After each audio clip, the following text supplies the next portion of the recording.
ला 3 दिनको दिनमा क्यामेरा खोलेर हो क्या, म त पुरा छोरा मान्छे जस्तो देख्ने भएछु त।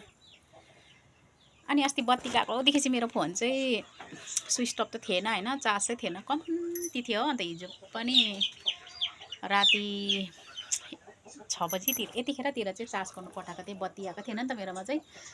अन्त टाढो पठाएको थिएँ, राति 11 बजी ल्याइदिनु भएको थियो। अन्त बिहान चाहिँ कति बजी 6:30तिर पोस्ट हालेँ होइन। पोस्ट हालिकन चाहिँ म चाहिँ अब चाहिँ 3 दिनको दिनमा फोन खोलेको छु। साथीहरूलाई पोस्टतिर पनि गएर कमेन्ट लाइक गर्नु पऱ्यो। अनि आज बसेको दिन चाहिँ मजाले रिल्स पनि अपलोड गर्नु थियो नि त।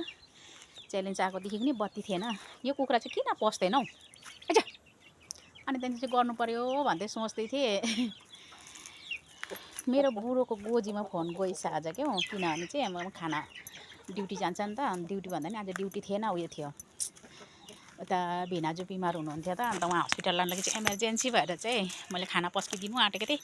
भरे भित्र गोजीमा बोकेर त्यत्तिकै जानुभएछ। अन्त अहिले भर्खर आइपुगेको फोन हो। अन्त साथीहरूको पोस्टतिर पनि केही भएको छैन भन्नुहुँदा ल 3 दिन फोन खोलेको भनेर, 3 दिन फोन खोलेको चाहिँ अपडेट आउँदैछ भनेर अपडेट चाहिँ मेरो छोरीले हाल्छ नि त। मेरो छोरीकोमा पनि एक फोन, हामी आमा छोरी चाहिँ बेला बेला छोरीले सपोर्ट गर्दै गर्छ। र अनि आज चाहिँ मजाले धन्दा सकेर चाहिँ अब रिल्स बनाउँछु, भिडियो पनि बनाएर हाल्छु भनेको त छैन फोनै हो। अनि भर्खर आइपुगेर चाहिँ भिडियो बनाउँदै गरेको र अब चाहिँ रिल्स बनाउँछु भन्दै।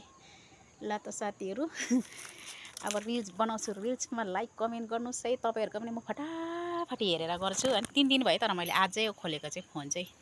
बिहान एकछिन अपडेट लगायो अरे, दिनभरि डाटा पनि खुल्लै रहेछ, यादै छैन मेरो बुढोलाई चाहिँ। यस्तो छ, यादै गर्दैन।